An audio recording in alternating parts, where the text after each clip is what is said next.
आज का जो विषय है जल के विविध रूप, यानी जल का कितने रूप में पाया जाता है, कितने अवस्था होता है, उसी के बारे में बताना है। ठीक है। तो जल विभिन्न अवस्थाओं में पाया जाता है, ठोस, द्रव और गैस। जल का 3 रूप है, यानी 3 अवस्था में पाया जाता है।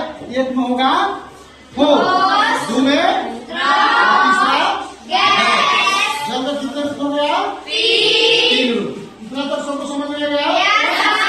आगे जलवाष्प से द्रव अवस्था में परिवर्तित होने का प्रक्रम संघनन कहलाता है। कहने का मतलब हुआ कि जल से वाष्प में जो बदलता है, जल से वाष्प कैसे बदलता है? अभी कुछ देर पहले बताए थे कि जब पानी को गर्म करते हैं केतली में रखकर, तो जल वाष्प से परिवर्तन हो जाता है। वही प्रक्रम जो है का जल को वही संघनन कहलाता है ना। अगला है जल के वाष्प अवस्था में परिवर्तित होने का प्रक्रम वाष्पीकरण कहलाता है।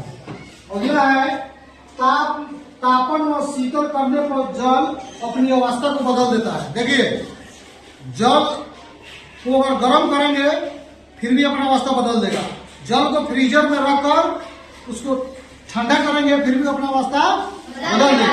यानी जल को फ्रीज में रखकर माने फ्रीज में ठंडा करेंगे तो क्या बन जाएगा? जल से ठोस। और उस बर्फ को गर्म करेंगे तो क्या बदल जाएगा? पानी। ठीक है। अगला परिस्थितियां जो वाष्पीकरण को तीव्र और धीमा बनाती है वो है संपर्क क्षेत्र, नमी, हवा की गति इत्यादि। देखिए, वाष्पीकरण कभी तेज कभी धीमा होता है। तो वाष्पीकरण का तेज और धीमा होने का परिस्थितियां कई तरह के, जैसे उस संपर्क का क्षेत्र कितना वहां गर्म है। अगला है नमी है, नमी होगा तो वाष्पीकरण कम होगा। हवा की गति होगा, वहां भी हवा से भी वाष्पीकरण तेज होगा, हवा में भी गर्मी पैदा होता है। अगला है वाष्पीकरण से शीतलन प्रभाव उत्पन्न होता है। वाष्पीकरण समझ रहा सब? जब वाष्पीकरण बढ़कर जब बादल बनता है फिर बारिश होता है। आगे है वायुमंडल में विद्यमान जलवाष्प संघनित होकर छोटी छोटी जल की बूंदे बनाती है जो बादल जैसी दिखाई देती है।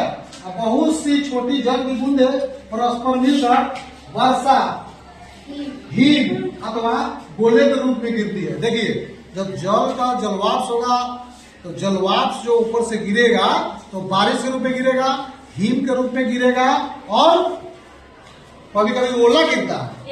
ओला का मतलब समझ रहा? पत्थर गिरता है, बड़ा पत्थर कभी होते हैं और दूसरे का घर पत्थर से टूट जाता है, तो वही पत्थर में नहीं गिरता है। अगला है पृथ्वी की सतह तथा वायुमंडल के बीच जल के चक्रण को जल चक्र कहते हैं। देखिए, पृथ्वी और वायुमंडल के बीच में जो जल का जो क्रिया कभी कभी जो होता है वह कहलाता है जल चक्र ना। जल का ऊपर जाना फिर बारिश बनकर गिरना, इसी प्रक्रिया को जल चक्र कहते हैं। समझ में आया सबको?